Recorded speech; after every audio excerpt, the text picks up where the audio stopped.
on the eve of this January 6th anniversary. As Janae rightly said, a lot of what I'll say is reinforcing, is echoing some of what has already been shared. And I did not come to preach. 7 minutes for a Black Baptist preacher is a warm-up, so I am here to offer a reflection, and I do want to tag a title on this reflection, which is From Remembering to Reckoning to Transformation. I have the privilege of leading Sojourners, and a number of our staff are here. I'm not going to shout out names, but I'm grateful for all of you. I do want to give a special shout out to Rick and Elizabeth, who really played a key role in helping to co-organize this with Michelle and David and others. And I want to thank all the co-sponsors and all the faith leaders that have already shared such powerful words already. I am proud to be standing alongside all of you because I believe that we share a fierce commitment to justice and to truth. And it's because of that fierce commitment that is inspired by our faith that we share a commitment, a faith even, in not only protecting but strengthening our democracy. Not because we think our democracy is perfect, but because we think that by perfecting our democracy, we have the best chance to advance the common good, to protect human dignity, and to resolve our significant differences in this nation peacefully. I'm reminded of the words of the great theologian Reinhold Niebuhr, who said, "Man's capacity for justice makes democracy possible, but man's inclination to injustice makes democracy necessary." Yes, beloved, having faith in democracy does not mean that we believe even that democracy is working for everyone. Nor does it mean that we are blind to the ways that our democracy has been weakened by the over-influence of money, by gerrymandered districts, by the rulings of an increasingly conservative right-wing Supreme Court, or by the pervasiveness of disinformation and conspiracy theories, and so much more. But instead, having faith in democracy means that we are committed to protecting our fragile democracy so that we can ultimately transform it in ways that make the promise of liberty and justice finally become real for all Americans, no exceptions. Say amen. We can do this. This call and response is good. And so we are here to mark the 4th anniversary of the January 6th insurrection, which is taking place tomorrow. And as I reflected, I was reminded of the timeless words of Jesus, who in the Gospel of John, chapter 8:32 says, "Then you will know the truth, and the truth will set you free." Yes, beloved, telling the truth about what happened on January 6th has increasingly become an act of faith and an act of civic responsibility. In a spirit of love, we must not waver in telling the truth about what is exceedingly well documented, that on January 6, 2021, then President Donald Trump incited a crowd of his supporters to violently attack the U.S. Capitol in an attempt to stop President-elect Biden from being officially certified the winner of the 2020 election. 4 years ago, just blocks away from this very church, we saw a violent insurrection turn what is normally a fairly boring, procedural act of certifying an election into a dangerous spectacle of sedition and a political malfeasance. 4 years later, we must continue to remember the broken glass and the broken barricades. We must remember the vile chants of "Hang Mike Pence." We must remember the estimated 140 officers, mostly Capitol Police officers, who were injured trying to protect members of Congress, and the 3 who were actually killed as a result of that violence. We must remember the misuse and abuse of crosses and prayers and American flags to justify and, yes, even sanctify that insurrection. Beloved, History is about remembering both the what and the why things happen. Given the volumes of footage and visible evidence, it should be very difficult to refute what happened on January 6th. And yet our nation remains embroiled over a battle around what even happened on that day. But I believe that there is a deeper struggle involved in understanding the why of January 6th. That's what moves us from remembering to reckoning. And unless we reckon with the why, unless we refuse to hide from the ugly and painful truths that might be revealed, we are much more liable to repeat January 6th in some shape or form. And we will be crippled in our ability to prevent further abuses of power. Yes, the stakes couldn't be higher. How we teach future generations about what happened on January 6th and the days leading up to it will affect how we reckon with our past and whether we commit to co-creating a radically more just and hopeful future. Over the holiday, I was successful in cajoling my two sons, around teenagers. I was not successful in getting them here, sadly. But I was successful in getting them to go as a family to the National Museum of African American History and Culture. And it was particularly powerful and important for me because I had not been with them for many years, really since the point that it opened. And this time, I was captivated by two quotes that are found in the lower levels of the museum. One by Ida B. Wells that said, "The way to right wrongs is to turn the light of truth on them." And the other by James Baldwin, who said, "The great force of history comes from the fact that we carry it within us. We are unconsciously controlled by it. History is literally present in all that we do." So in order to fully remember and to reckon with the history of January 6th, I believe that we must teach and embrace three critical truths. Now, I'm Baptist, so I think in threes. I'm going to drop these quickly and then be out.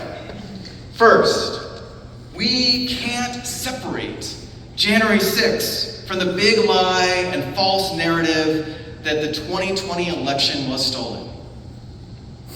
We must confront the reality that so many Americans continue to believe falsely that the 2020 election was stolen, and that we have a president-elect that still double downs on that lie on a regular basis. This is not by accident, but by design. While President Biden clearly won the 2020 election, Trump and his MAGA allies managed to succeed in spreading the big lie and to see that lie metastasize in our body politic. As a result, we have seen a significant erosion in trust in our electoral system. We have seen efforts to restrict the very freedom of vote that lends our democracy its very legitimacy. And as much as I still hope that the fact that we had a largely peaceful and fair election this time around will break the fever of election denialism, I fear that denialism will resurge if their candidate doesn't win in the future. Second, we must remember and reckon with how January 6th was fueled by an alarming resurgence of white Christian nationalism in this nation. In many ways, January 6th should have been a wake-up call for all of us around some of the more overt forms of Christian nationalism that have been in our midst for a very long time. Many different ways to describe the heresy of Christian nationalism, but I'm going to simplify it by saying those who believe that their white Christian identity, a certain brand of Christianity, I would argue, is the real America, is the true America, in an effort to impose that on the rest of this multi-religious, multiracial nation. While I applaud the work of the January 6th Select Committee, their final report even failed to mention the role and impact of Christian nationalism in fueling the participation of many on that day and in justifying some of the violence that took place on that day.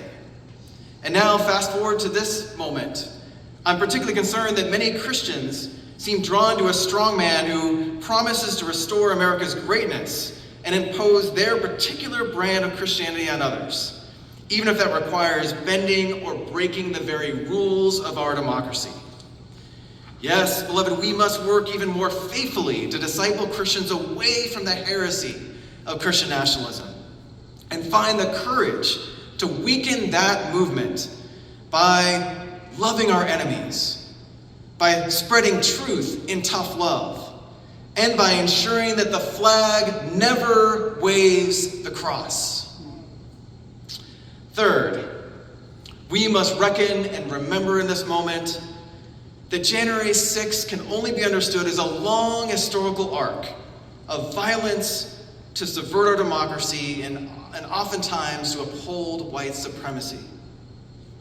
Late last year, I was able to visit the expanded Legacy Museum in Montgomery, Alabama. And I was reminded about just how powerful narratives can be in shaping or misshaping our memory and our sense of reality. As the museum so compellingly illustrates, we have seen revisionist histories being used throughout our history to try to whitewash and erase grave injustices that have been committed throughout our history. I was reminded of how just after the Civil War, the lost cause narrative tried to whitewash and erase the role that slavery played in inciting and causing the Civil War, and instead replace it with this notion that the war was fought over Southern pride and economic issues. Well, we are seeing in real time an accelerated version that echoes that same kind of attempt to revise history. How is it just 4 years after January 6th, there are still an alarming number of Americans that are viewing and are calling those who committed violence on that day patriots? President-elect is calling them hostages, particularly those that were convicted of their crimes and are serving those felony crimes today. As long as people fail to remember the why and not just the what of January 6th, we will continue to wander in a wilderness of deepening polarization and racialized violence. Let us not fail the test to remember and to reckon for ourselves and for future generations. And meanwhile, as we look ahead to the inauguration of a second Trump administration, we know that our democracy and our very commitment to it will be stretched and tested in ways that we can see and in ways that we cannot fully predict. I believe that we are facing a first real test of our commitment to checks and balances, to a stronger democracy, in the context of the confirmation battles that'll be ahead of us in January. I won't go into all the detail, but many of our organizations are working to ensure that the Senate does perform its duty of advise and consent, has real rigorous hearings, and that we can work together to ensure that some of the most extreme, hyper unqualified, and hyper unfit nominees do not serve in these critical positions. But there's some good news. The good news is, yes, the truth will set us free. That is some good news. But it's also good news that we have power and agency in ourselves, and even more when we act together right now. I don't know about you, but many of us are still probably feeling some anxiousness, some trepidation, even some trauma as we think ahead to the inauguration and all that will come after. Well, I was inspired and found hope in this season of Advent, this Christmas season, when I reread the prophecy of the prophet Isaiah, where he prophesies that for unto us a child is born, to us a son is given, and the government will be on his shoulders.